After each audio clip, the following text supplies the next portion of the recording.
దీనికి కావాల్సిన వస్తువులు ఒక చిన్న సూది, మొన లేకుండా ఉండే సూది కావాలి.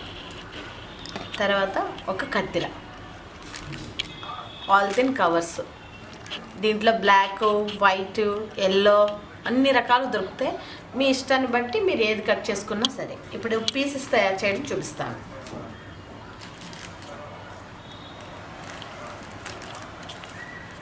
ఈ ఎండింగ్లు రెండు, ఈ మూసేస్తుంది కదా, ఇది తీసేయాలి.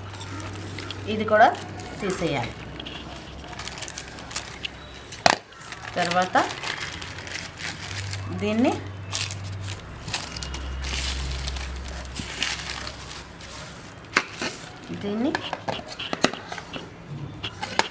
ఒక వేలు ఉండేటంత పీస్ని కట్ చేసుకోవాలి.